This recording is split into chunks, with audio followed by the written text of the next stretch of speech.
Et souvent, ce que j'écoute pour créer, c'est mélancolique. D'accord. C'est pas Afrobeats. Mais précisément, oui. Pour un peu rentrer dans ma tête et puis ce que je veux pas penser, y penser à ce moment-là. Voilà. Je pense que je vais refaire. Comment tu fais? Réponse basique, bien. Non, pas là. Tu vois, tout à l'heure, là, j'étais presque pas là. Je suis dans ma tête, je vois mes mains, et puis le reste autour, ok, ça passe, le temps passe. Et avant de créer, tu te sens Stressée. C'est toujours l'idée, elle est tellement parfaite dans ta tête, le faire avec tes mains. Est-ce que je vais faire exactement ce que je pense que je veux faire? Et quand on n'arrive pas? Quand ce que tu veux faire n'arrive pas? C'est joli quand même. Je trouve que quand même il y a un moment où tu apprends, en tout cas moi, où j'apprends justement à aimer une pièce finie quand elle est finie, même si c'est pas moi qui ai décidé que c'est fini. Par exemple, je t'expliquais que celle-là, c'était sec trop vite, elle devait monter. Ok. Mais j'ai mal conservé, ça a séché trop vite, je pouvais plus la faire monter. Donc à un moment donné, bon, j'étais, tu vois. Mais après, je l'ai descendu, je l'ai regardé, je l'ai taillé, j'ai poncé les bords, j'ai fait le truc fini quoi. Je me dis, ok, pas mal. Ouais. Il y a quelque chose. Il y a toujours de la beauté au final. Il y a quelque chose. Et puis bon, ça va jamais avec mes plans en tout cas. Il y a toujours un truc qui change, que ce soit moi, que ce soit...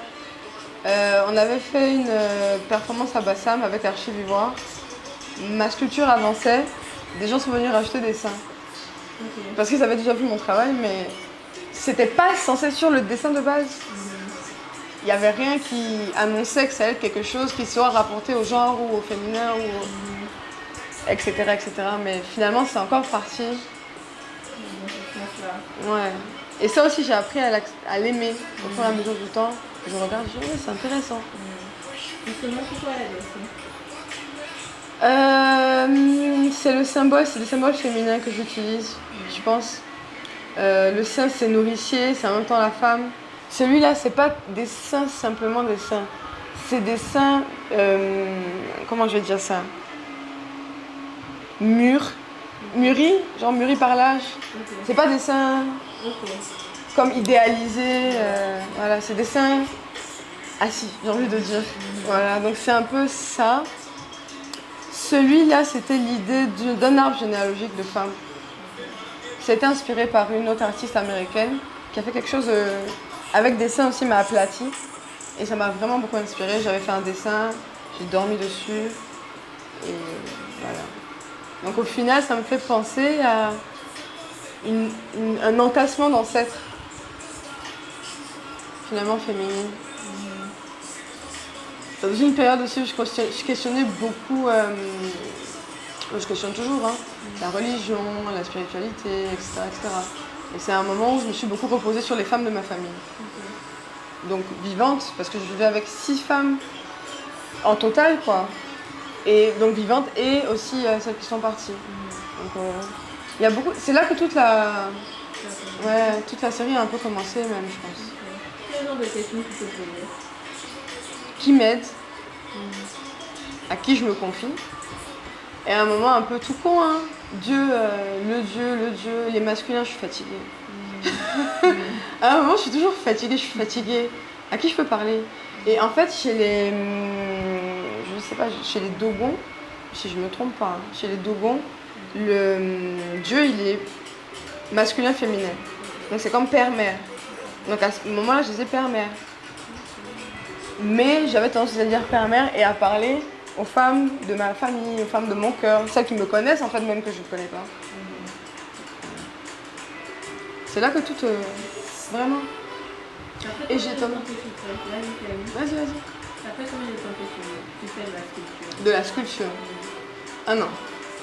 1 an. Ah ouais? Ouais. J'ai commencé en janvier 2023. Janvier-février. Avec celle-ci. La noire là. Donc ça c'est une vague de base que j'ai voulu comme donner une forme à de l'eau. Figer l'eau. Ok. Pourquoi pourquoi la sculpture? Genre, il y a Pourquoi la ouais, sculpture? en ce moment-là. J'ai fait, je pense, ceux qui me voient un peu, j'ai fait de la peinture, j'ai fait de la photo dans le passé, hein, vraiment 2017, en adolescence quoi, avant les études et tout. Et puis je pense que j'ai toujours voulu faire quelque chose de 3D, j'ai envie de dire. Même dans la peinture, j'avais tendance à vouloir pousser trop le réel, ça ne fonctionnait pas. Et là, j'avais déjà fait de la sculpture auparavant, donc je me suis dit pourquoi pas. Mais c'est resté. J'ai vraiment voulu, hein. Non, j'ai vraiment voulu être sculpteuse. Waouh, j'ai trop voulu. Je veux encore même. C'est pas fini, mais franchement, je veux. Ça, vu qu'il y a, disons que 1 an, Mhm. ça a changé quoi en toi? Peut-être comme avant de commencer ça. Qu'est-ce que ça a changé ou apporté en toi, en ta personnalité? C'est une bonne question. Ok, je pense qu'il y a 3 choses, hein, quelque part. Ça m'a ramené la voix. C'est-à-dire vocaliser les choses qui me fatiguent. Ça m'a ramené la voix, la possibilité de parler de ces choses-là. Ça, c'est un. Donc, ça m'a revers la voix. Numéro 2, ça m'a permis d'arrêter de dissocier ma sensualité, j'ai envie de dire. Genre le corps, de dissocier, tu vois, parce qu'on a à Abidjan, hypersexualisation, toujours objectifié. Bon, il y a beaucoup de choses, on n'a pas envie de. Voilà.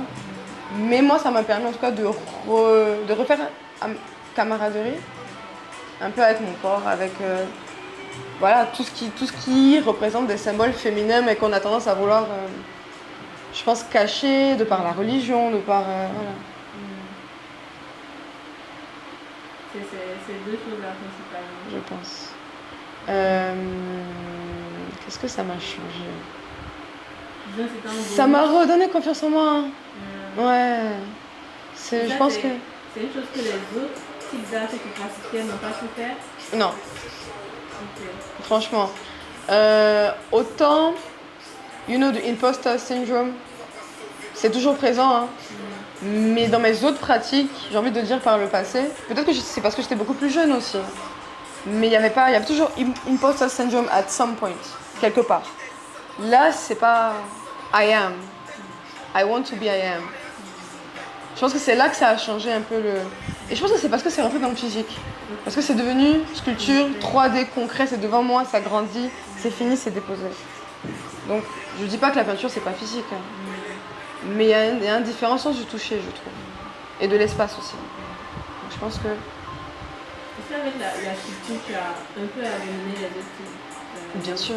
Non, mais c'est pas. J'avais déjà tout abandonné. Je suis passée par une période de 3 ans où je faisais rien du tout. Pourquoi? La vie, le Covid, j'étais bloquée à l'étranger. J'ai tout abandonné. Je voulais plus, je pense, aller chercher des émotions et les faire ressortir. Je voulais plus partager. Exactement. Je suis beaucoup restée dans cette discussion avec moi-même. Est-ce que l'artiste se doit de partager? Voilà. Et c'est resté un combat. Je suis pas obligée de partager. Mais si tu ne veux pas partager, finalement, tu ne crées pas. Parce qu'il n'y a pas cette envie-là de donner. Donc tu restes dans un. Voilà. Pourquoi tu avais peur de partager? C'était quoi? Un souci de vulnérabilité? Tu avais peur d'être vulnérable? Je voulais ma vie privée.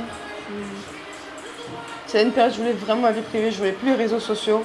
Donc si tu n'as pas de réseaux sociaux, tu partages pas. Simplement, en fait. C'est aussi court que ça, je pouvais plus. Et donc j'ai dû me convaincre que je ne voulais plus. Et puis rentrer dans un. Jusqu'à ce que je revienne sur Instagram en 2021. Et c'est là que voilà, je me refais un peu le réseau, un peu les sorties, un peu le. Que je reviens à Abidjan en fait. Puis voilà. Je me dis je vais reprendre une pratique. Il faut que je reprenne une pratique. Il faut. J'ai une question. Je sais que tu as 3 filles. Comment le fait d'avoir ces filles-là impacte ta façon de créer? C'est fou parce que je me rends compte que là, ton travail est beaucoup porté sur la féminité aussi et que tu as 3 filles au final. Il n'y a pas de Il n'y a pas de hasard. C'est fou, Ouais. ça. Comment ça impacte? Ça impacte dans le sens que j'ai vraiment envie de vocaliser beaucoup de choses et d'éduquer, justement d'aider à éduquer aussi. C'est pour ça le truc de la féminité, le bagage de la féminité, c'est venu un peu de ça aussi. De pouvoir partager quelques informations avec des jeunes enfants, simplement. Parce que je pense que c'est essentiel. Moi, je pense qu'on fait partie de certaines générations, on n'a pas beaucoup discuté avec nos parents. Ça a créé des problèmes. Et c'est pas quelque chose qu'on doit prendre comme un bagage et puis dire ouais ça n'a pas marché mais je vais le reproduire. Non. Donc moi ce que ça me permet de faire, ça me permet de banaliser aussi le corps féminin. Banaliser dans le sens c'est juste un corps en fait. On arrête l'hypersexualisation pour elle, elle rentre ici, elle voit ça, elle rigole, elle sort. Tu vois ce que je veux dire? Même si je fais, je sais pas moi, une vulve, elles savent même pas ce que c'est, elles ont 4 ans. Mais juste de le voir, de ok, on est familier avec ça, c'est pas quelque chose de tabou. C'est déjà une ouverture. Moi, je dis aussi, emmenez vos enfants aux expositions. Ça fait discuter. J'ai une amie qui a une fille de 8 ans, 7 ans, qui l'emmène tout le temps aux expositions. Et elle est... Tu vois, c'est un peu ça que... Moi, en tout cas, c'est ce pont-là que ça me permet de faire. L'art avec les jeunes enfants et puis comment passer le pont de l'éducation. Le message de l'éducation. Voilà, un bon message, en fait. Okay. Bah, justement, comment tu synthétises ton message par rapport à ton art? Alors, ça ne sera pas par rapport à la féminité. Ça sera par rapport à votre propre personne. Comment est-ce que je synthétise ce message-là, quoi, cette idée?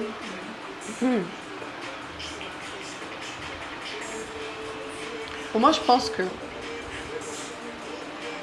c'est difficile. C'est hyper difficile. En tout cas, ce que j'essaie de faire à l'instant T, c'est de puiser dans mes propres enjeux, je veux dire, dans la vie actuelle. Surtout en tant que femme aussi, parce que bon, ça va forcément se rapporter à la féminité. De puiser dans mes propres enjeux et d'aller justement créer quelque chose de visuellement reconnaissable pour amener le sujet. C'est comme si tu prends des émotions, tu prends des idées, tu ajoutes des formes à ces idées, tu essaies de consolider tout ça en une seule pièce et tu le proposes à quelqu'un à analyser. Tu dis ok, voici tout ce que moi j'ai réfléchi là. C'est problématique, je mets ça là. Visuellement, je te dis pas, je t'accable pas, je mets ça là visuellement. Prends ce que tu as envie de voir, discutons. Et même quand je dis que ça ne doit pas forcément se rapporter qu'à la féminité, parce que quand des hommes, par exemple, sont face à ça, c'est très intéressant. C'est très intéressant. Parce que tu vas voir qu'ils se retrouvent eux-mêmes à challenger leur propre regard masculin sur ça. Il y a quelqu'un qui a analysé ça comme animal. Ben, pas animal, humain. Comme des mamelles. Mais après, quand je lui ai bien posé la question, il m'a dit c'est parce qu'il ne voulait pas mettre le regard hyper sexualisant, que ce soit des seins en fait. J'ai dit ok, c'est quand même délicat, mais ça aussi évoque des tensions, des questions, comment est-ce que je perçois les choses dans mon environnement. Donc, je pense que moi, ça m'a permis de beaucoup guérir, d'extérioriser beaucoup de choses. Et je pense que ça permet aussi aux gens de guérir. Par la voix, on guérit. Quand on met en parole, on guérit. Mais c'est tout, je pense que c'est pas synthétisé du tout. Mais c'est un peu l'idée, utiliser l'art pour communiquer, utiliser l'art pour faire évoluer la mentalité aussi, surtout par rapport aux femmes. Okay. Est-ce qu'on peut parler de la matière que tu utilises? Oui, on peut parler de la matière. Parce que je sais que les gens qui utilisent ce genre de bois, tu utilises quoi? Et puis c'est quoi les défis auxquels tu fais face par rapport à ça? Parce que là, tu me disais que ça avait fait ce public. Ouais. Bon, du coup, j'utilise de l'argile. Ben, l'argile, c'est... comment on va dire? C'est de la terre. Oui, c'est de la terre. C'est tout en bas de la terre meuble. Quand tu creuses, en fait, tout au fond. Moi, la terre que j'utilise, elle vient de Bassam. J'ai un fournisseur là-bas. C'est un particulier, c'est pas une entreprise qui creuse et qui me vend ça à chaque fois que par lot, quoi. C'est pas juste un bâton. Donc c'est quand même par des grandes quantités. Et quels enjeux? Non, mais une spécificité ici, c'est que c'est très naturel. Par exemple, comparé à ce que tu vas acheter à l'étranger, où c'est très lisse, c'est déjà passé au truc au tamis et tout. Là, j'ai beaucoup de sable, j'ai beaucoup de grains. Ça fait que sur certaines, je fais ressortir même la texture avec il y a des pierres rouges, il y a des pierres de latérite, des pierres noires. Souvent, il y a du calcaire, des morceaux de coco, des cailloux, parce qu'il creuse en fait. Donc, il prend tout le débris. Donc, enjeu aussi souvent à tout. L'argile, c'est hyper capricieux, j'ai envie de dire. Parce que si tu fais pas ce qui doit être fait à l'instant T, tu passes 4 heures après, c'est fini, je peux plus. Donc c'est ça le principal challenge, c'est de travailler sur des grosses pièces qui prennent énormément de temps, sur un timing que moi je n'ai pas forcément hyper long, et de pouvoir en fait contrer le truc qui sèche. Parce que pendant que tu travailles en haut, ça sèche en bas parce que l'air est... Voilà, donc si ça fait 1 semaine, 2 semaines, 3 semaines que tu travailles dessus, au bout d'un moment, il faut te dépêcher de finir. Si tu veux finir. Bon. Est-ce que quelque part, il y a des moments où ça te force à travailler même quand tu n'as pas Oui, envie. ah oui, forcément. Et ça te fait quoi? Ça me plaît, je sais pas comment dire. Quelque chose qui te force à travailler que toi, mais tu n'as pas envie. Bon, ça me plaît, franchement, je sais pas comment... Mais justement, il faut aussi savoir que le jour où tu vas contre ça, c'est toi aussi, hein. Tu vois ce que je veux dire? Là, celle-là, à un moment, j'ai dit que c'est bon. J'ai ouvert le sachet, mais je me dis c'est bon, faut sécher. C'est bon. Donc je suis arrivée, et puis après le lendemain, c'est comme je te dis, quand j'ai taillé, quand j'ai fini, quand j'ai vraiment lissé le truc, je me suis dit ok, ça va. Ça raconte son histoire aussi. C'est ça. Le principal challenge, c'est ça. Hein. Sinon, c'est comme de la pâte à modeler pour adultes. Hyper agréable. Tu presses, c'est sensoriel, c'est... Je sais que les jours où j'étais vraiment dans des périodes où ça n'allait pas du tout, je prenais des gros morceaux. C'est comme un concert. Ouais, voilà, c'est ça, exactement.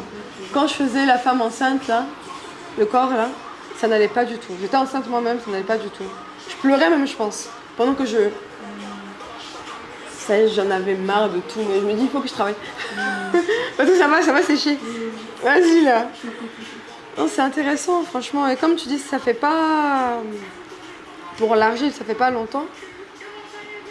Et plus le temps passe, plus je sais que ça va se développer. Ça continue de grandir, en fait. Je sais pas à quelle ampleur ça va... J'espère du grand. Oui. Avec un atelier, avec plusieurs personnes, peut-être, mais... Voilà. Du grand. C'est ça. Ok, donc disons ma dernière question. Comment tu décrirais ton art en 3 mots? En 3 mots, avant-garde, terre à terre, jeu de mots. Terre à terre.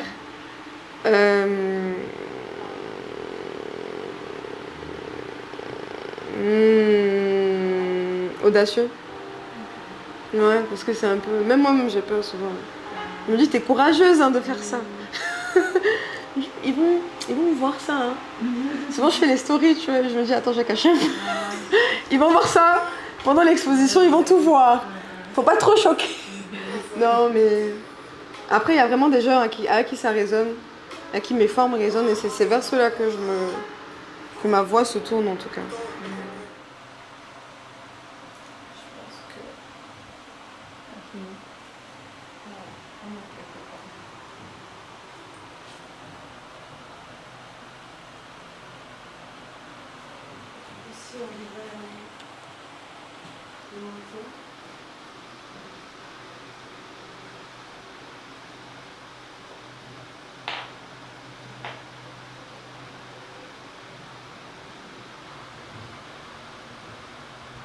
C'est les pièces du Baya. Ça, c'est par exemple, ça, c'est des ovaires en bonne santé, on dirait. Et ça, c'est des ovaires polycystiques. Donc, ce qui va, par exemple, empêcher une femme d'avoir des enfants, en fait. Là, ça faisait partie de ce que je viens de dessiner là. Ça m'avait été inspiré sur un panneau qui montrait les étapes de la grossesse. Et en fait, pour montrer le grossissement de la tête au fur et à mesure, ils avaient fait ce schéma-là. Mais les formes me plaisent beaucoup. J'aime beaucoup les formes arrondies, organiques. Pourquoi c'est ce sujet-là que tu as choisi? La fertilité et tout ça. Alors, je pense que j'ai un petit projet qui se développe en ce moment qui s'appelle Femme 360. C'est un projet de recherche un peu qui inclut tout ça. Et c'est d'aborder les sujets qui me concernent. Et puis que je trouve en fait un peu lourds, les sujets lourds. Voilà. Je pense que ça vient quelque part de savoir moi-même ce que j'ai vécu avec toute mon expérience de femme en fait. Voilà. Et de mettre quelque chose en communication. All art, rien d'autre. Ok, génial. Merci.